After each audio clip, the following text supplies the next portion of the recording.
Netanyahu का जो 2011 का एक इंटरव्यू है, Israel dare not to look at Pakistan. अल्लाह के फजल करम से पाकिस्तान में इतनी कुव्वत है कि हम किसी भी ऐसी मैला फाइडी अगर किसी की होगी तो उसको इनका जवाब पत्थर से दिया जाएगा। आई एश्योर माय ब्रदर कि we are all the armed forces are fully alert and as they were alert हमें सबको बड़ा एक तो मुहतात होके मेरे समेत बात करनी चाहिए। इट्स नॉट यानी को बच्चों का खेल नहीं है। पाकिस्तान के बिहाफ पे मैंने उनके वजीर खारजा साहब से बात की, उन्होंने कहा जी कि हम इसका तो जवाब देंगे, जो कुछ उन्होंने किया है right now we are preparing and इसका भरपूर जवाब देंगे। और जवाब देने के बाद अगर इजराइल ने दोबारा ना अटैक किया तो हम डायलॉग की टेबल पे आने के लिए, डिप्लोमेटिक डायलॉग के लिए तैयार हैं। पाकिस्तान की तरफ मैली आंख से देखने वालों की आंखें निकाल देंगे। इस्राईली वज़ीर आज़म नेतन्याहू का बयान 2011 का भी है तो उसे नज़रअंदाज नहीं किया जा सकता। नायब वज़ीर आज़म और वज़ीर ख़ारिजा इसहाक़ डार ने दुनिया पर वाज़ेह कर दिया, इसराइल में पाकिस्तान की जानिब मैली आंख से देखने की ज़रूरत नहीं। दुनिया ने देखा, अपने से बड़े दुश्मन मुल्क को जवाब दिया। भारत ने दोबारा हमला किया तो पहले से भरपूर जवाब दिया जाएगा।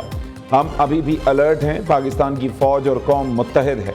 इसहाक़ डार ने बरतानवी अखबार डेली मेल की खबर की दो टोक अल्फाज में तरदीद करते हुए कहा, यह खबर झूठी है। ईरान पर एटमी हमला हुआ तो पाकिस्तान इसराइल पर एटमी हमला करेगा। ऐसा बयान पाकिस्तान में से किसी ने नहीं दिया। पाकिस्तान का एटमी प्रोग्राम मुल्क की दिफा और खित्ते में इस्तेहकाम के लिए है। जंग कोई मजाक या बच्चों का खेल नहीं है। ईरान ने कहा कि अगर इसराइल पीछे हटता है तो हम भी हट जाएंगे। अब भी वक्त है इसराइल को रोका जाए। ईरान मुज़ाकरात के लिए तैयार है।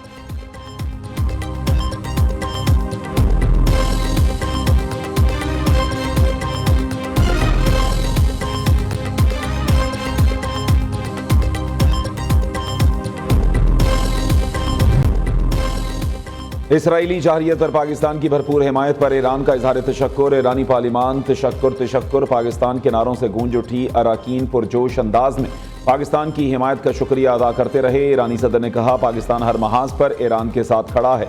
पाकिस्तान ने जिस तरह ईरान का साथ दिया वो काबिल सताइश है। ईरान का जौहरी हथियार तैयार करने का इरादा नहीं, लेकिन एटमी तहकीक का हक महफूज रखता है।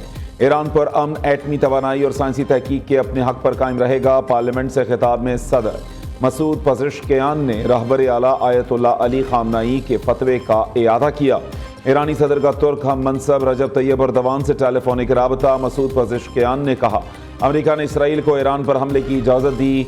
ईरानी सरजमीन पर हमले की सूरत में ख़तरनाक रद्द अमल देंगे। बैनुल अक़वामी क़वानीन के मुताबिक जौहरी मुआहिदा चाहते हैं।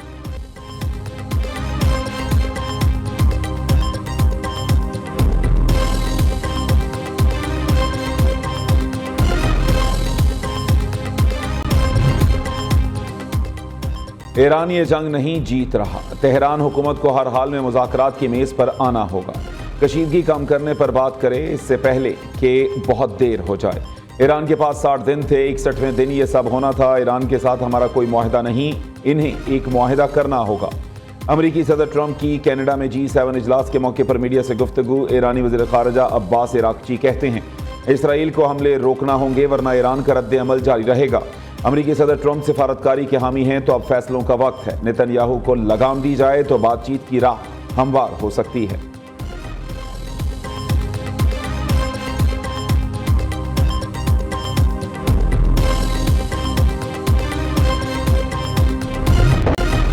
इसराइल के लिए आज रात को दिन बना देंगे। ईरानी सुप्रीम नेशनल सिक्योरिटी काउंसिल का ऐलान। ईरान के मिसाइल हमलों से इसराइल में तबाही, कई इमारतें खंडर बन गई। ताज़ा हमले में कम से कम 7 इसराइली हलाक और 67 जख्मी हो गए। जुमे से अब तक मजमूई हलाकतों की तादाद 24 हो गई। 600 से ज़ायद जख्मी, मुताद्दिद की हालत नाजुक। हलाकतों का खदशा। तेल अबीब में सायरन बज उठे। शदीद खौफ व हिरास। हाइफा और एलात के बिजली घर में आग भड़क उठी। हाइफा पावर प्लांट पर मिसाइल हमले के नतीजे में वस्ती इसराइल में बिजली बंद। मकबूजा बैतुल मकदस में भी धमाके सुने गए। उधर ईरान ने मोसाद के लिए जासूसी के इल्जाम में एक शख्स को फांसी दे दी।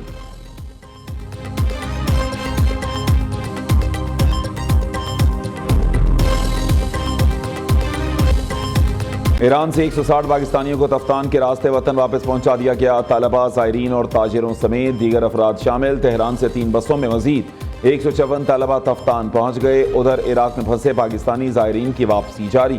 तर्जुमान दफ्तर खारिजा के मुताबिक 268 पाकिस्तानी ज़ायरीन ख़ुसूसी परवाज़ों के जरिए वतन वापस पहुंच गए।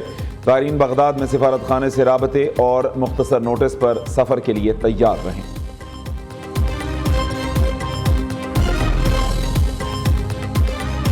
गिरफ्तारी से मुताल्लिक एक्सटर्नल रिव्यू और चेक एंड बैलेंस का निज़ाम वज़ा किया जाए। वज़ीर आज़म शहबाज शरीफ का हुक्म, FBI को इस मामले पर एक ख़ुसूसी कमेटी बनाने की हिदायत।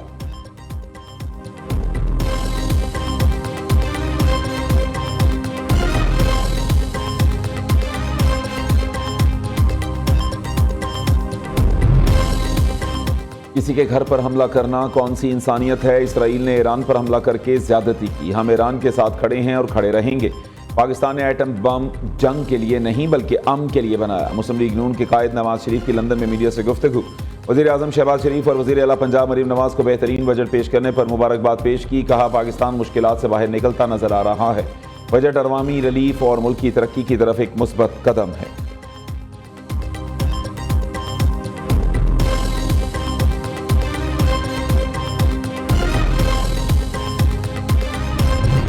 बजट और माली साल 2024-25 का बजट बिलाशुबा पंजाब की मालियाती तारीख में एक स्ट्रेटेजिक शिफ्ट का दर्जा रखते हैं, जिनके तहत माजी की हुकूमतों के बरक्स पहली दफा महज ब्रिक एंड मॉर्टर की बजाय ह्यूमन कैपिटल में इन्वेस्टमेंट को यकीनी बनाया गया है। बिलखसूस तालीम, सेहत, ज़राअत, लाइफ स्टॉक, आबाशी, खवातीन और नौजवानों के अमूर, IT और स्किल्स डेवलपमेंट, माहौलियाती तहफ़्फ़ुज़, एक्वा कल्चर, पब्लिक ट्रांसपोर्ट, तवानाई, स्पोर्ट्स, टूरिज्म जैसे सेक्टर्स में ख़ुसूसी तवज्जो मरकूज़ की गई है। पंजाब का 5,335 अरब रुपए का टैक्स फ्री और 740 अरब का सरप्लस बजट पेश। सरकारी मुलाजमीन की तनख्वाहों में 10%, पेंशन में 5% इजाफा, कम अज कम माहाना उजरत 37,000 से बढ़ाकर 40,000 करने की तजवीज़। तरक्याती बजट 1,240 अरब से जायद रखा गया। नई स्कीमों के लिए 470 अरब रुपए से जायद मुख्तस। गैर मुल्की इमदाद से 124 अरब रुपए के मनसूबे मुकम्मल होंगे। वज़ीर ख़जाना पंजाब मुश्तबा शुजाउर रहमान ने बजट तकरीर में कहा, गुज़श्ता माली साल की तरह ये बजट भी टैक्स फ्री है। किसी टैक्स की शरह में इजाफा नहीं होगा। हमने हुकूमत संभाली तो निज़ाम मफलूज था, अब सूबे में तरक्की की रफ्तार तेज़ कर दी गई है। पंजाब भर में सड़कें बन रही हैं, इलेक्ट्रिक बसेस चल रही हैं, बच्चों को मयारी तालीम दी जा रही है। तरक्की के सफ़र को मज़ीद आगे बढ़ाएंगे। वज़ीर आला मरीम नवाज ने कायद नवाज शरीफ के ख्वाब की ताबीर की। अपोजिशन का शोर शराबा। मुश्तबा शुजाउर रहमान की तकरीर के दौरान अपोजिशन ने उन पर बजट की कॉपी भी उछाल दी।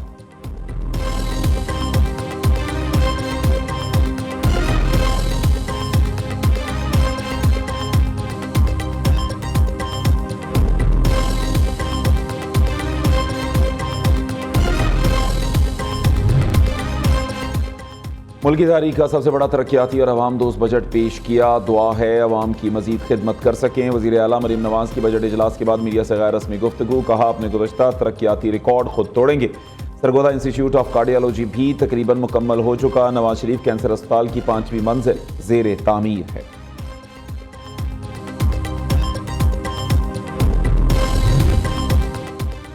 बलोचिस्तान का 1,000 अरब रुपए से जायद हजम का बजट आज पेश किया जाएगा। सूबाई वज़ीर ख़जाना मीर शुएब नौशरवानी बजट पेश करेंगे।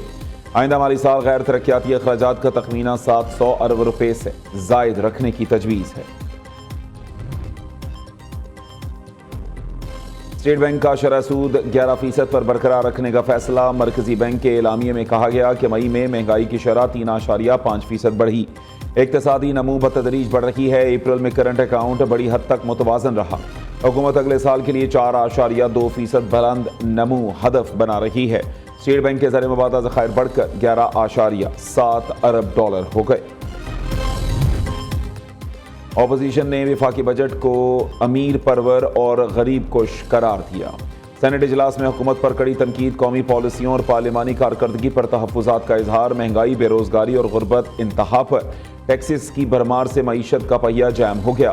सेनेटर अली जफ़र का ऐवान में इज़हार ख्याल। सेनेटर दोस्त मोहम्मद और सेनेटर मसरूर एहसन ने बजट को एलीट क्लास का बजट करार दिया।